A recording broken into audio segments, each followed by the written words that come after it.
dari awal ibadah hingga saat ini Tuhan.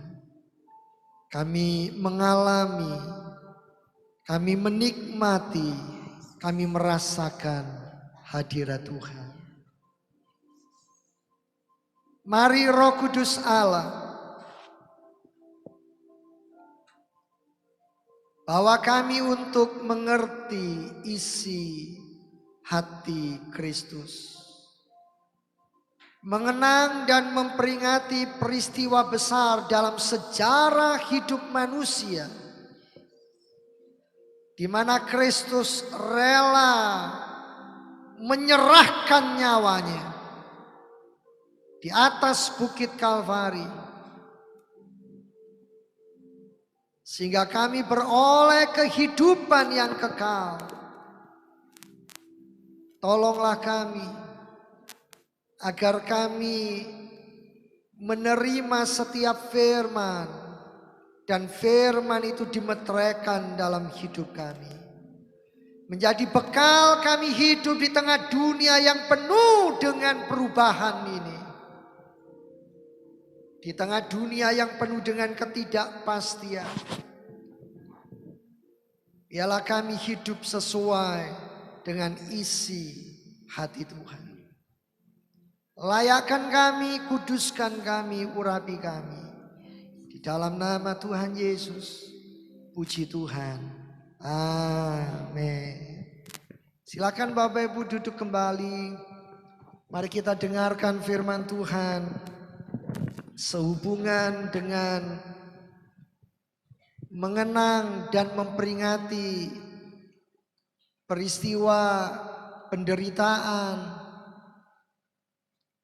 kematian, penyaliban Kristus di bukit Kalvari. Saya mengajak dan mengundang Bapak Ibu membuka Alkitab di dalam kitab Filipi pasalnya yang kedua, ayatnya yang kelima sampai yang ke-11. Saudara, dunia ini sudah begitu rupa mencekok kita, mengkontaminasi kita, meracuni kita, dan mempengaruhi kita, sehingga kita melupakan apa yang menjadi isi hati Tuhan bagi kita. Mari kita lihat Filipi 2 ayat 5 sampai yang ke-11. Maka saudara akan menemukan bagaimana seharusnya kita hidup di tengah-tengah dunia ini. Ini adalah penyataan Alkitab yang akan membawa saudara hidup dalam kemuliaan Allah. Tetapi untuk hidup dalam kemuliaan Allah, saudara harus melewati yang namanya salib. Saudara, ini tentunya berbeda dengan apa yang diajarkan oleh dunia. Mari kita akan baca terlebih dahulu ayat 5. Hendaklah kamu dalam hidupmu bersama menaruh pikiran, menaruh perasaan yang terdapat juga dalam Kristus Yesus, yang walaupun dalam rupa Allah tidak menganggap kesetaraan dengan Allah itu sebagai milik yang harus dipertahankan, melainkan telah mengosongkan dirinya sendiri dan mengambil rupa seorang hamba dan menjadi sama dengan manusia.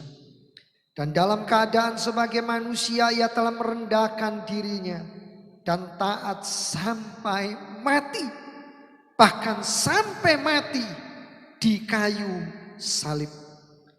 Itulah sebabnya Allah sangat meninggikan dia dan mengaruniakan kepadanya nama di atas segala nama, supaya dalam nama Yesus bertekuk lutut segala yang ada di langit dan yang ada di atas bumi dan yang ada di bawah bumi, dan segala lidah mengaku Yesus Kristus adalah Tuhan, bagi kemuliaan Allah Bapa.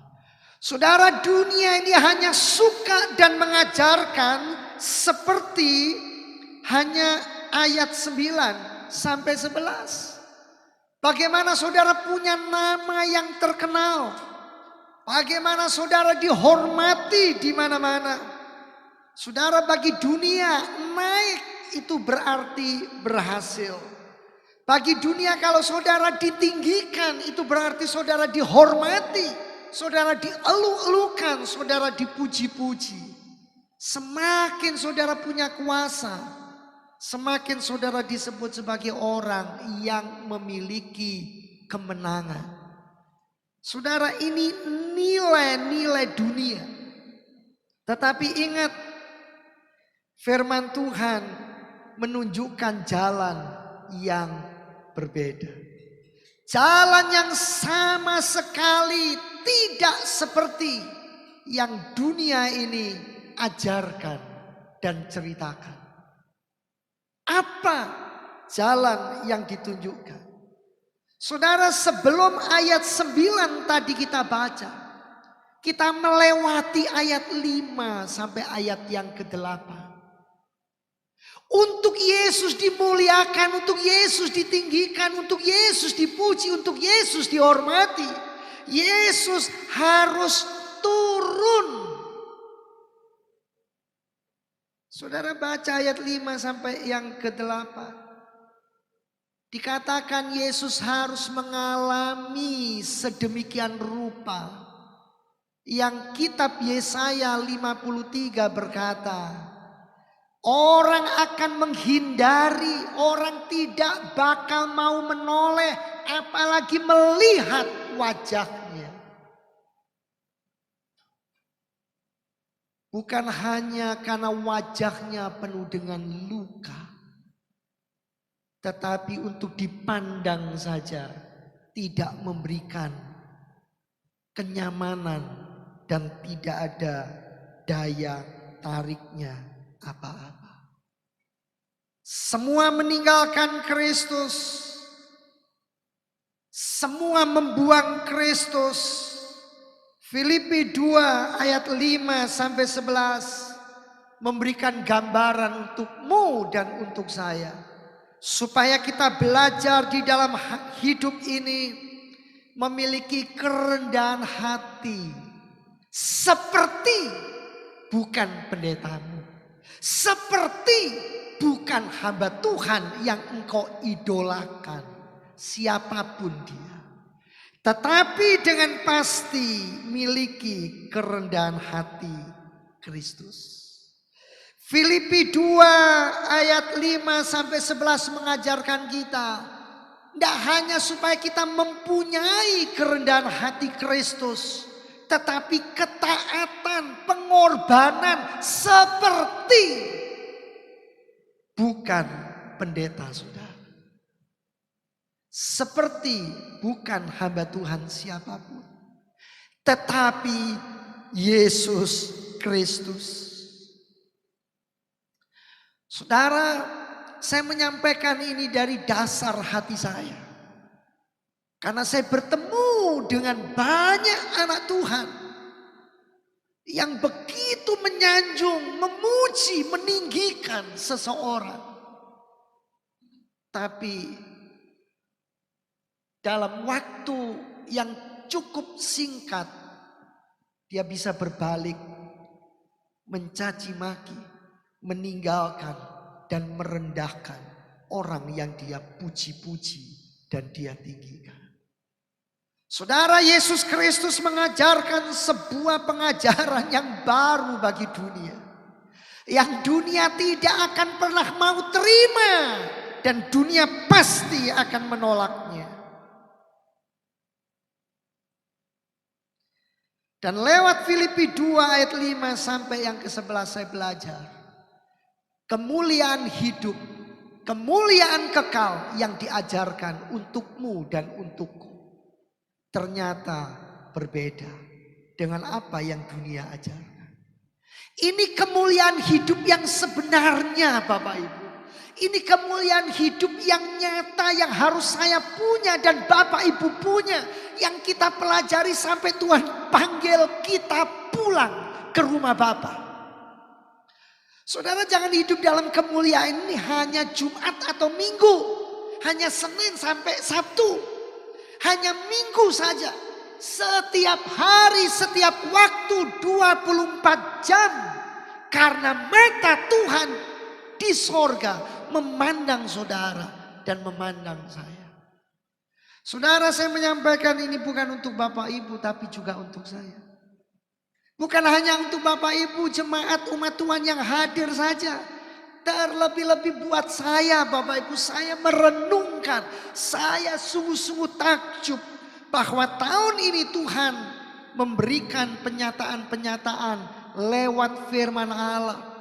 Dan bagaimana saudara dan saya bisa hidup untuk mengadopsi dan menerima kemuliaan hidup Kristus. Yang pertama, kurang lebih ada 3 teladan yang saya akan sampaikan. Saudara suka atau enggak suka, percayalah saya, teladanilah Kristus. Jangan meneladani tokoh siapapun. Apa yang baik dari semua tokoh saudara boleh ambil. Tapi teladan utama dan yang terbesar adalah Kristus. Ayat 5 berkata, hendaklah kamu. Saudara, hendaklah itu berarti sebuah perintah. Saya tidak pernah ketemu di Alkitab kata hendaklah itu berarti sebuah himbauan. Kata hendaklah itu berarti sebuah nasihat. Tapi hendaklah adalah perintah kamu dalam hidupmu bersama. Bukan ketika saudara sendirian. Ketika seseorang itu sendirian, gampang untuk mengasihani diri sendiri. Gampang ketika sendirian saudara memuji dirimu. Tapi ketika dalam kehidupan bersama, suami istri berdua, bersama 3 anak berarti 5 orang, bersama 4 anak berarti 6 orang, menaruh pikiran dan perasaan yang terdapat juga dalam Kristus Yesus. Saudara, untuk menuju kepada kemuliaan hidup, miliki pikiran seperti Kristus.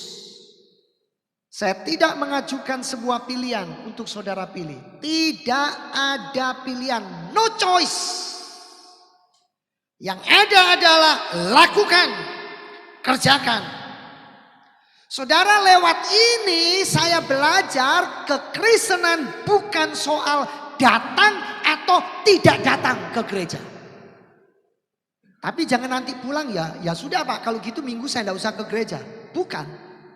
Apalagi nggak datang, yang datang saja apa-apa kok. Betul nggak? Loh, apalagi yang nggak datang, yang datang saja apa-apa. Kalau nggak melakukan firman ini. Apalagi nggak pernah mau datang. Sungguh terlalu. Lihat kanan kiri, saya nggak mau kayak begitu. Saudara, kekristenan bukan hanya soal datang atau tidak datang ke gereja. Kekristenan juga bukan soal karena mendengar firman atau tidak mendengar. Oh, sekarang ini zamannya medsos Bapak Ibu, zamannya YouTube, zamannya kayak begini. Saudara bisa dengar firman Tuhan mungkin 1 hari penuh. Karena di medsos itu firman Tuhan disampaikan berseliweran. Bahasa Prancis ini, berseliweran. Ada orang luar pulau yang tidak tahu berseliweran.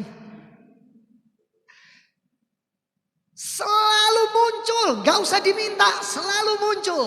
Tapi iklan yang lain juga tidak mau ketinggalan.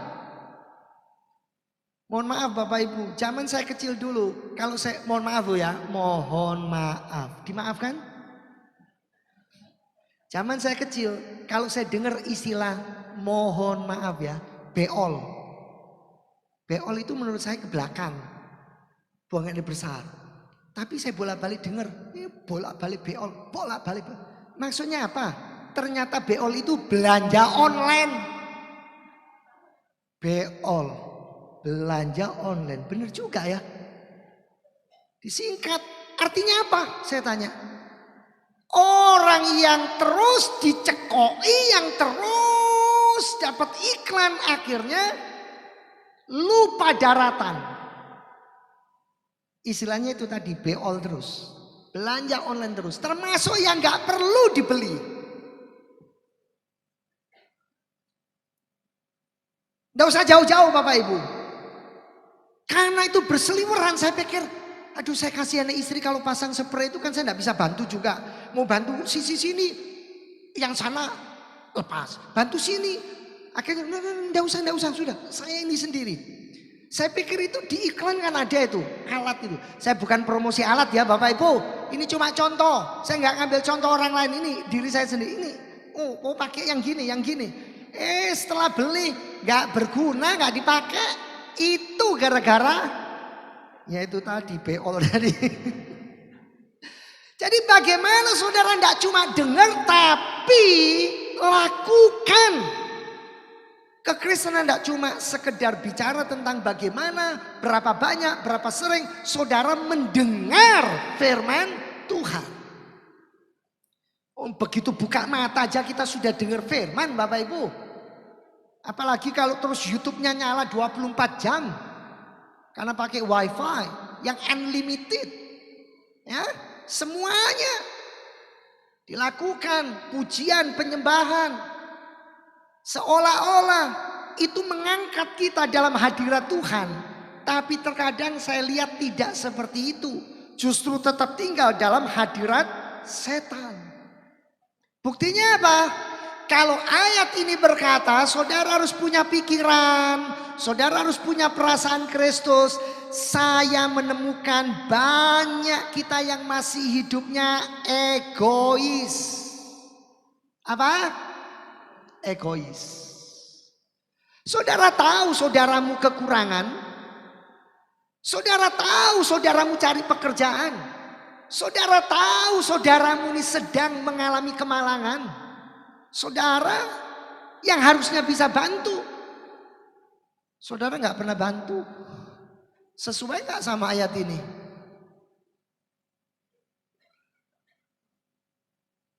Banyak di antara kita ini, kalau saya mau ambil contoh, sangat banyak Bapak Ibu. Ini akan mendorong kita untuk sungguh-sungguh pikiran kita, perasaan kita sesuai firman Tuhan. Kalau saudara memiliki pikiran dan perasaan yang terdapat juga dalam Kristus Yesus, saudara di dalam keluarga, ini contoh, tidak boleh punya sikap menangnya dewi. Maunya menangnya sendiri, tidak bisa. Kamu kan adik, saya kan kakak. Kakak ini lebih tua, kamu adik.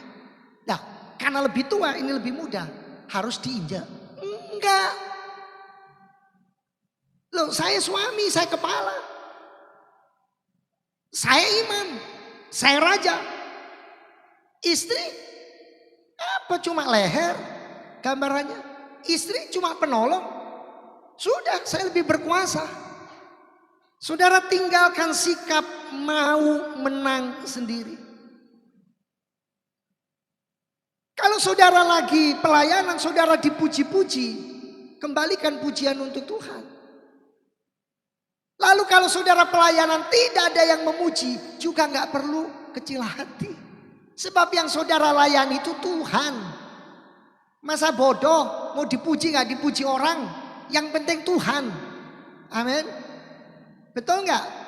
Masa kalau pulang saya harus tanya Bapak Ibu satu-satu, tadi firman Tuhan yang saya sampaikan bagaimana? Ibu diberkati nggak? Ibu bagaimana? Seneng nggak? Saya nggak peduli, suka nggak peduli. Yang penting saya sampaikan isi hati Tuhan. Saya cuma susah kalau Bapak Ibu tersinggung, merasa wah firman Tuhannya disetting ini untuk menyinggung saya. Enggak Bapak Ibu, saya tidak melakukan seperti itu. Karena ini juga untuk diri saya sendiri.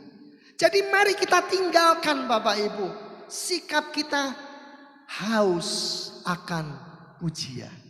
Kembalikan pujian untuk Tuhan. Amin. Sebab semua yang kita punya itu dari Tuhan.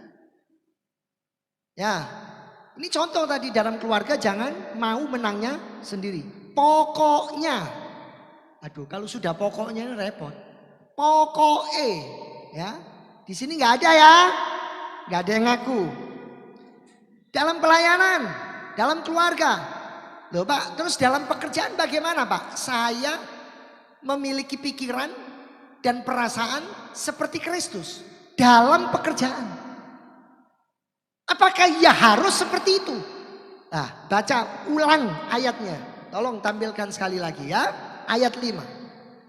Hendaklah kamu dalam hidupmu bersama. Ini berarti di dalam komunitas keluarga, ini berarti dalam komunitas gereja, ini berarti dalam komunitas bekerja, ini berarti dalam komunitas sekolah, ini berarti dalam komunitas bermasyarakat, ini berarti dalam komunitas bernegara. Ayo kon, kena semua. Betul gak? Termasuk dalam bekerja. Di dalam komunitas bekerja kita melakukannya seperti untuk Tuhan. Berarti apa? Yang terbaik. Saya paling sedih kalau orang-orang itu sharing dan ngomong seperti ini. Kapok Pak saya. Kalau yang ngelamar ini Kristen ya, waduh bahasanya muluk-muluk di ininya. Tapi ternyata Pak, aduh izinnya bolak-balik. Kalau nggak izin karena sakit, izin urusan keluarga, izin urusan pelayanan. Tahu Bapak pelayanannya apa? Saya mohon diizinkan menghadiri seminar pernikahan. Seminar kok ngomongnya pelayanan.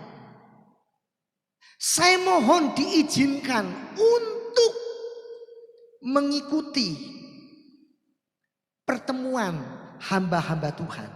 Loh, Anda sebagai apa? Pendengar yang baik. Sebagai pendengar kok meninggalkan pekerjaan. Kecuali Anda yang khotbah atau mendampingi pendeta Anda, itu mungkin masih gak apa-apa. Saudara, mari kita belajar memiliki pikiran seperti Kristus. Kira-kira Bapak Ibu, dalam pikiran Kristus itu ada enggak hal-hal yang bersifat kotor? Ada? Saya yakin enggak. Ada enggak sampah-sampah itu dalam pikiran Kristus? Saya yakin enggak ada. Ya, Bapak Ibu kalau enggak percaya habis potong ini ya daging ayam, buang di tempat sampah, tinggalkan 3 jam 4 jam. Nanti akan ada bau busuk. Kenapa? Karena itu bangkai. Nah kalau saudara simpan terus dibiarkan akan baunya kemana-mana. Lah kenapa kita itu masih seperti itu Bapak Ibu? Gitu ngakunya kita ini anak Kristus. Saya ini milik Tuhan Yesus. Loh Tuhan Yesus sebelah mana Bapak Ibu? Kalau masih kayak begitu. Saya berdoa di sini gak ada yang kayak begitu. Kalau ada ya mohon maaf bertobat Bapak Ibu. Amin. Sekarang yang kedua. Kita lihat ayat 6 sampai yang ke-7. Kalau tadi memiliki pikiran dan perasaan seperti Tuhan Yesus. Sekarang ayat 6 sampai 7 mari kita baca.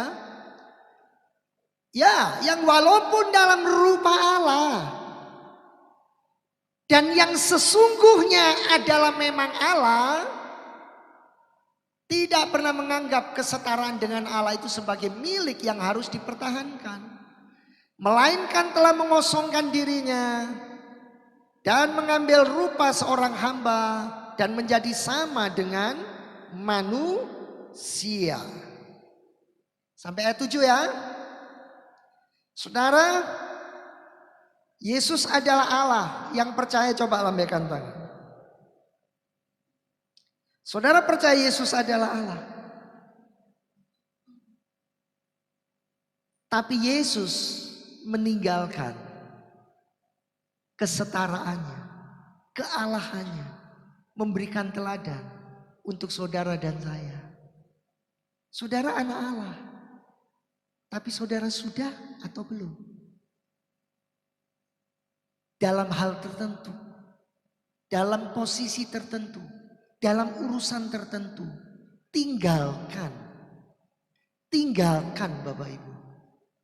Kosongkan dulu apa yang kita anggap derajat kita.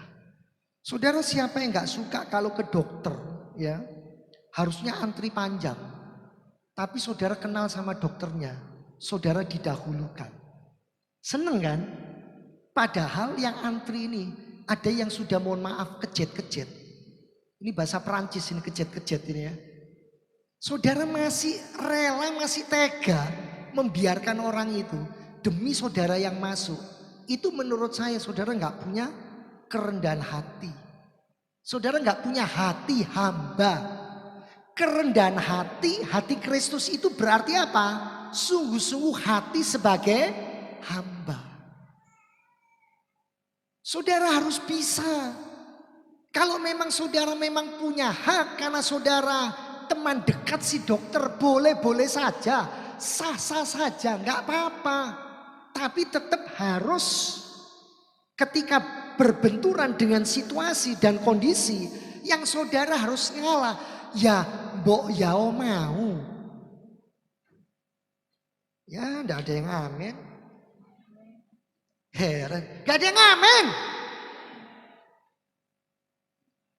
Itu apalagi kalau lagi toko murah, pasar murah. Gak pernah saya lihat orang antri dengan tertib. Gak ada.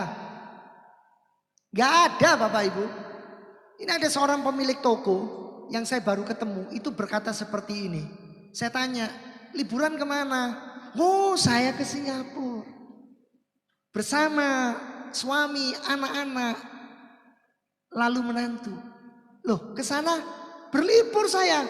Naik kapal. Istimewanya apa? Yang menarik apa? Ya selain kebersamaan. Yang saya lihat, saya begitu sampai di kamar, itu koper sudah siap di depan pintu. Maksudnya, saya lihat di sana itu orang begitu menghargai orang lain. Gak ada yang saling berebut. Namanya antri itu juga antri. Disiplinnya luar biasa. Ya saya rasa mau dimanapun ya Bapak Ibu, kalau kita punya betul-betul kehidupan, mau mencontoh kehidupan Kristus, kita ini mau belajar seperti apa yang seharusnya. Tapi repotnya begini, saya ini Pak sudah taat karena stopan lampu merah, saya berhenti. Tapi yang belakang ngiranya saya masih terus karena masih nututi. Akhirnya ditabrak Pak saya dari belakang. Nah karena ini akhirnya trauma Bapak Ibu. Setiap kali lihat kalau masih kuning terus akhirnya. Nah terus kalau seperti ini masa bisa Pak dibilang saya nggak punya kerendahan hati. Kalau menurut Bapak Ibu bagaimana ini? Ini hal yang kelihatannya sepele tapi sehari-hari terjadi di sekitar kita. Ya setidaknya menurut saya ketika itu bergantung kepada kita dan tidak membahayakan, ya lakukan. Tapi kalau itu membahayakan nyawa kita Bapak Ibu, jangan terus bilang ya sudahlah saya mati sekarang juga gak apa-apa. Gak seperti itu Bapak Ibu. Tuhan juga kasih kita hikmat. Betul ya. Saudara mungkin belok sedikit atau mungkin mundur sedikit atau bagaimana. Ya sudah, saya yakin Tuhan pasti akan kasih kita hikmat dan pengertian. Betul gak Div? Ya. Amin Bapak Ibu. Jadi mari kita belajar seperti Kristus yang walaupun dalam rupa Allah telah mengosongkan dirinya. Dan Kristus dengan sadar memilih menjadi manusia. Turun dari sorga yang mulia. Mengambil rupa seorang hamba. Hidup seperti saudara dan saya. Mari saudara. Gaya hidup yang seperti ini. Di mana kita sungguh-sungguh akan aplikasikan. Di tengah-tengah keluarga, di tengah-tengah masyarakat, di tengah-tengah kehidupan kita, dimanapun kita berada. Saudara, ini gambarannya, ilustrasinya seperti ini. Biasanya kalau ada ilustrasi, cerita-cerita, kalau zaman kita kecil kan pasti ngomongnya begini ya Bapak Ibu, Alkisah, begitu ya. Atau suatu peristiwa, betul ya? Seperti itu ya Bapak Ibu. Benar gak sih? Bapak Ibu ini inget ayam di rumah atau lihat ke saya sih? Saya tanya kok diem aja. Betul gak? Kan sering kali gitu. Masa ceritanya begini Bapak Ibu. Di suatu senja. Masa begitu? Nah itu kan lain. Itu kan lagu. Bukan Alkisah. Ada seorang raja yang dihormati. Seorang raja yang diagungkan. Seorang raja yang dimuliakan. Lalu raja ini suatu hari berkata kepada permaisuri dan kepada panglima, kepada semua pejabat-pejabat pemerintahannya, izinkan saya untuk turun ke tengah-tengah rakyatku. Untuk apa Paduka yang mulia? Apakah Paduka kurang nyaman di istana ini? Enggak, saya justru sangat nyaman. Tapi saya ingin melihat bagaimana kehidupan rakyat yang saya pimpin. Ya kalau memang mau begitu ya silakanlah Paduka Raja. Lalu Paduka Raja memilih menjadi apa? Menjadi ulama kah? Menjadi seorang guru kah? Atau menjadi pejabat pemerintah di daerah? Kata Paduka Raja, tidak. Tanpa status, tanpa harkat, tanpa martabat, tanpa gelar, tanpa orang tahu dan menganggap saya. Lalu menjadi apa Paduka Raja? Saya akan menjadi seorang pelayan. Menjadi seorang hamba. Akhirnya dengan bajunya yang sangat sederhana, yang sudah dibuat secara khusus, Paduka Raja sekarang menjadi seorang gembel. Ya, seorang pelayan. Dia melamar kerja. Di satu rumah makan ke rumah makan yang lain. Diusir. Dicibir, ya, tidak diterima, diremehkan, direndahkan. Tidak ada seorang pun yang tahu dia adalah Paduka Raja yang mulia dan yang terhormat.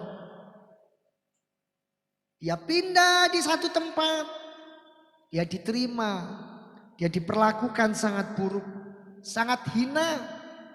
Sekarang Paduka Raja yang tadinya duduk di singgasana harus angkat-angkat barang. Harus ngepel. Diperlakukan dengan buruk. Saudara, ketika Kristus meninggalkan sorga menjadi pesakitan di atas kayu salib. Ya, Galatia 3 mari kita buka ayat 13. Dia menjadi apa? Untuk saudara dan untuk saya. Lihat saudara. Galatia 3 ayat 13. Kristus telah menebus kita dari kutuk hukum Taurat. Dengan jalan apa? Menjadi kutuk. Menjadi kutuk karena saudara dan saya. Sebab hukum yang tertulis jelas. Sampai sejarawan manapun mencatat bahwa orang yang mati di atas kayu salib, orang yang digantung pada kayu salib adalah orang yang terkutuk. Terapa? Terkutuk di hadapan Allah dan terkutuk di hadapan manusia. Terkutuk di hadapan siapapun.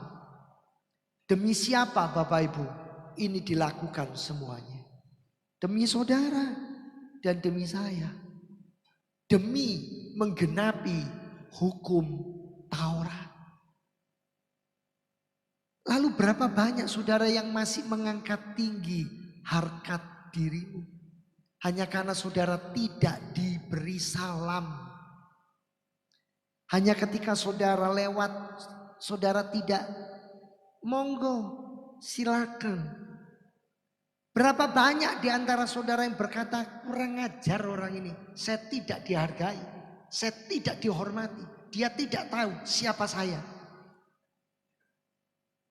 Berapa banyak saudara yang kita berkata, saudara saya ini, oh kalau susah baru cari saya. Oh kalau menderita baru kejar saya. Oh kalau dia sakit baru telepon saya. Tapi kalau baik-baik, sudah bye-bye. Lupa sama saya. Ini saudara model apa ini kayak begini? Saudara, sekali lagi ini untuk saya Bapak Ibu. Saya harus belajar banyak.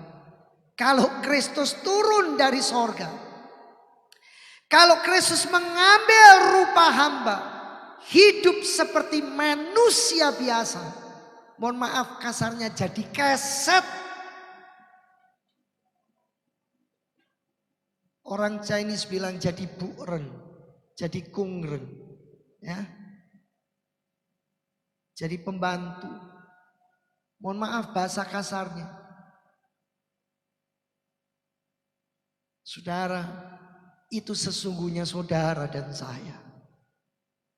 Tapi Kristus rela sebutan dan identitas itu menjadi miliknya. Saudara jangan kecil hati hanya karena saudara bekerja dan dipandang dengan sebelah mata. Karena sesungguhnya saudara adalah anak Allah. Predikat ini dari Tuhan saudara. Kristus tidak pernah pusing. Ahli Taurat mau nyebut dia Allah atau bukan. Orang Farisi mau berkata dia Allah atau bukan. Kristus tidak pernah peduli dengan itu. Karena tujuannya adalah supaya engkau dan saya mengalami keselamatan. Saudara, apakah dengan demikian berarti Kristus itu kehilangan derajat? Apakah dengan begini Kristus kehilangan kuasa? Apakah dengan begini Kristus kehilangan kehormatan? Tidak. Ini bukan kehilangan, tetapi Kristus menahan semua itu untuk tidak perlu menjadi miliknya.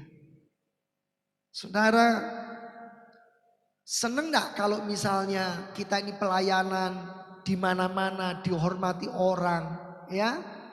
Pokoknya nggak ada yang jempol tidak diangkat. Semua jempol yang terangkat. Nggak ada kelingking yang diangkat. Seneng kan? Tapi saudara sudah dapat upah saudara. Apa upah di bumi? Tanpa sadar beberapa orang mengambil kemuliaan Tuhan dengan cara yang dia tidak pernah mengerti dan sadar. Saudara, ketika engkau dipuji, ketika engkau dimuliakan, kembalikan itu.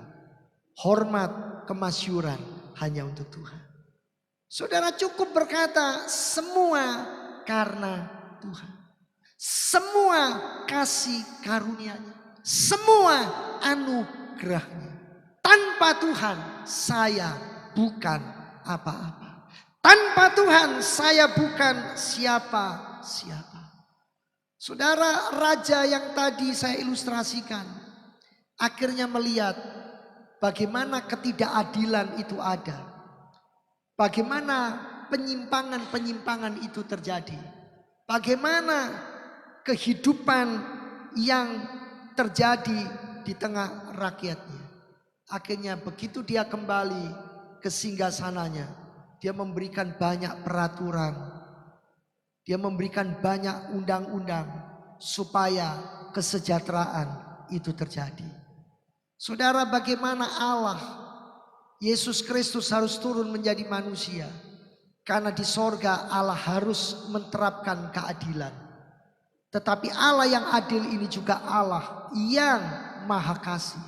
Bagaimana kasih dan keadilan itu bertemu? Keadilan itu menuntut hukuman harus terjadi. Tetapi kasih itu menuntut pengorbanan harus dilakukan. Jadilah keadilan tetap terjadi, pengorbanan juga terjadi, makanya Yesus harus datang di tengah dunia ini. Mari Bapak Ibu yang dikasihi oleh Tuhan, kita lihat yang ketiga. Ayat 8. Kita tidak hanya belajar memiliki pikiran dan perasaan Kristus. Kita tidak hanya belajar memiliki kerendahan hati seperti Kristus, ya, tapi kita mau belajar memiliki ketaatan.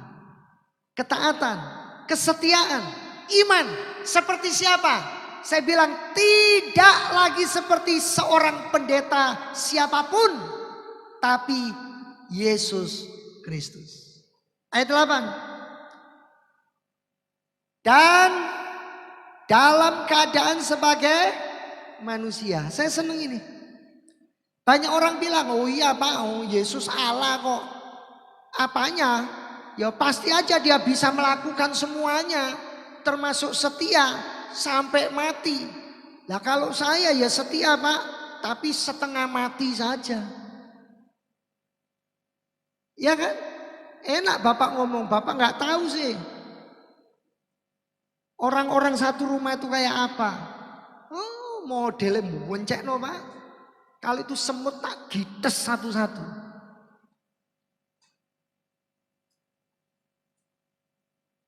Dan dalam keadaan sebagai manusia. Sebagai apa? Sebagai apa? Sama enggak dengan saudara dan saya? Sama. Ia tidak hanya merendahkan hati, merendahkan diri, tetapi setia, taat sampai mati, bahkan sampai mati di kayu salib. Artinya apa yang Tuhan tentukan, apa yang Tuhan tetapkan, Kristus melihat tidak ada yang tidak baik, dalam segalanya Tuhan turut bekerja. Saudara, setiap kita ini punya panggilan sendiri-sendiri. Saudara gak bisa jadi seperti saya tidak perlu jadi seperti saudara. Ketika saya ingin menjadi seperti saudara, maka saya akan tergelincir dan jatuh. Ketika saudara ingin menjadi seperti saya, maka saudara juga sama. Kita ada panggilannya. Kita semua ada kasih karunia-Nya dari Tuhan.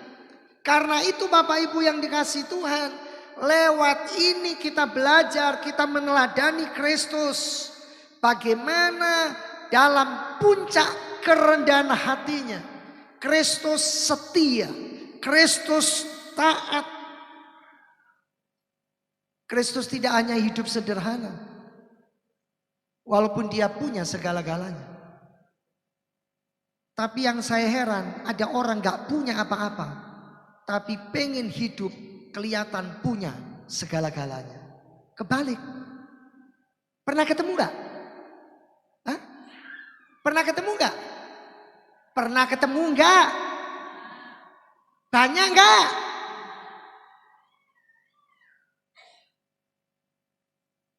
Kristus yang punya segala-galanya hidup dalam kesederhanaan. Kristus yang punya segala-galanya tapi mati dengan cara yang hina. Mati dengan cara yang hina. Saya gak punya nama terkenal. Saya gak peduli. Saya juga gak pengen punya nama terkenal. Malah sumpek nanti kalau orang kenal semuanya. Bayangin kalau satu hari yang telepon 100 orang. Jadi apa saya? Betul gak?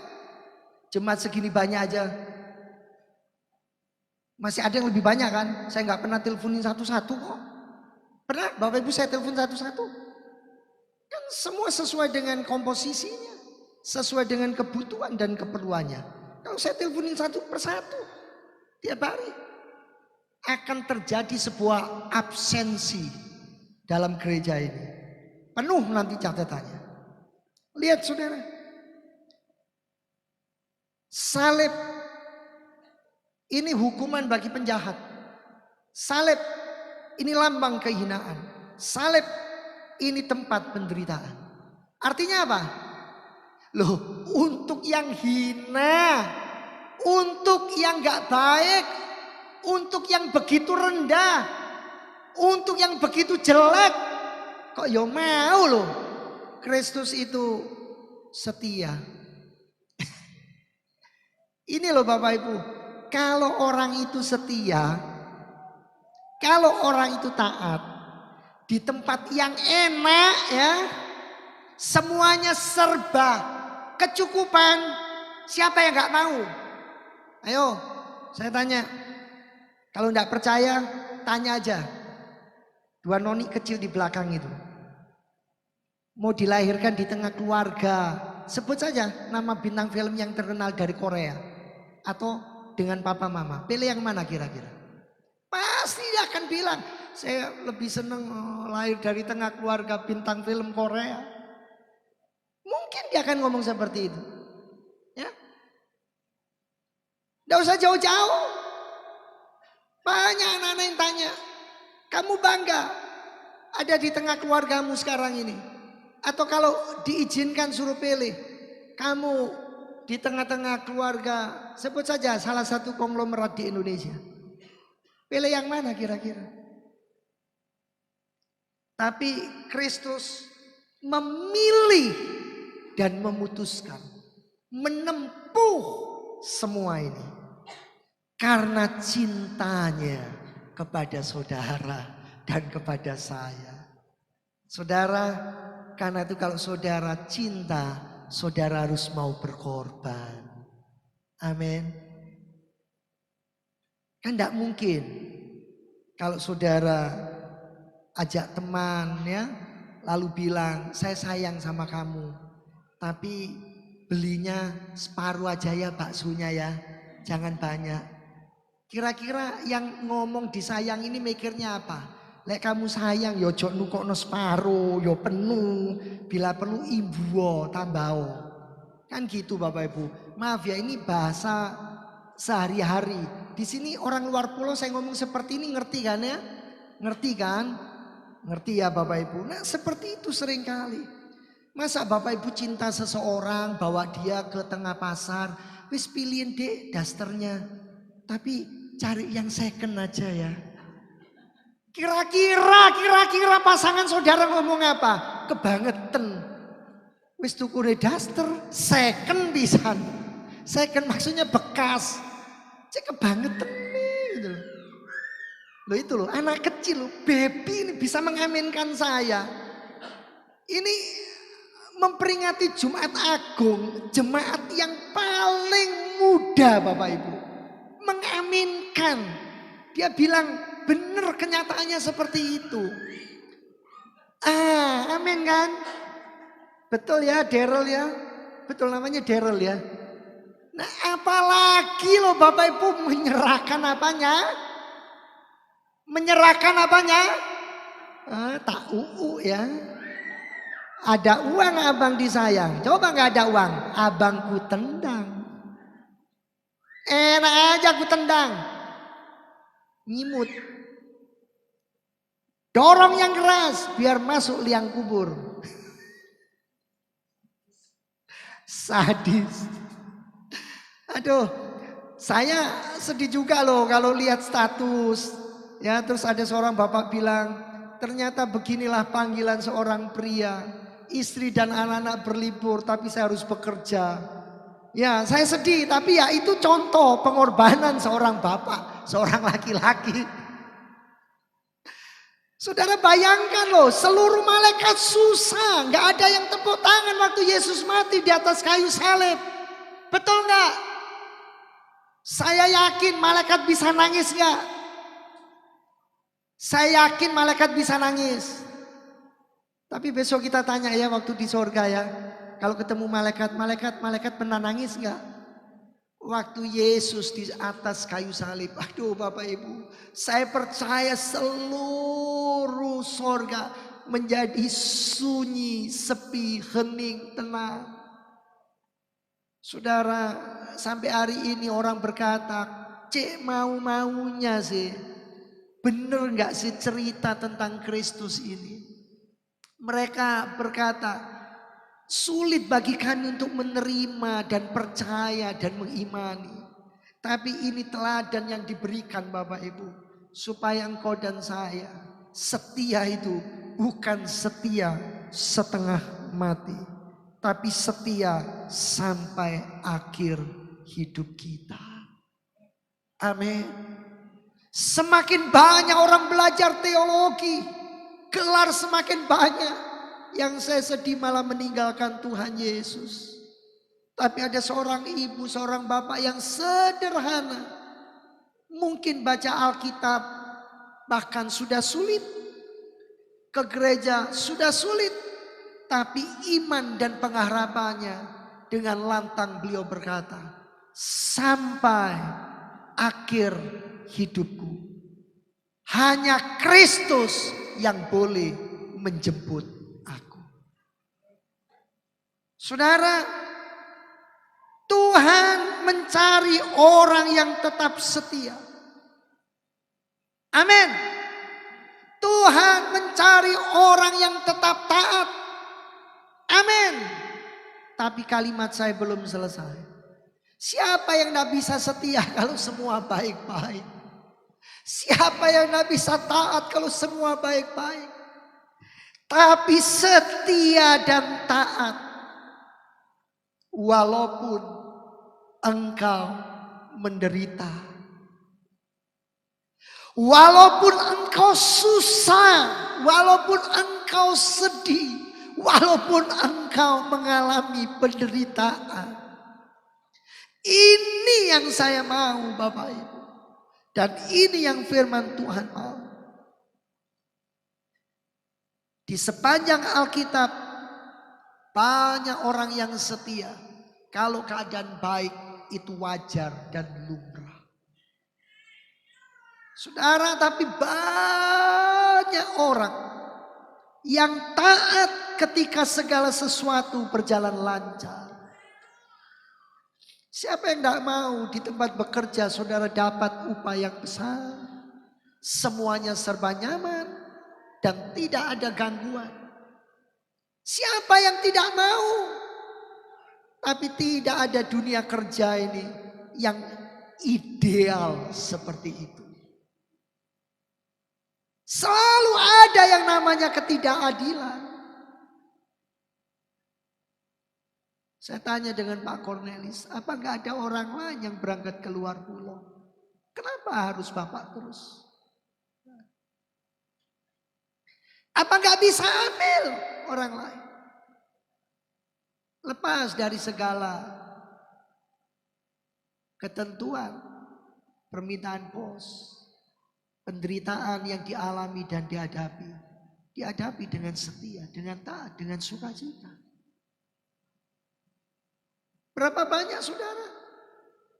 Kita ini akan berubah tidak setia dan tidak taat. Ketika ada yang namanya penderitaan.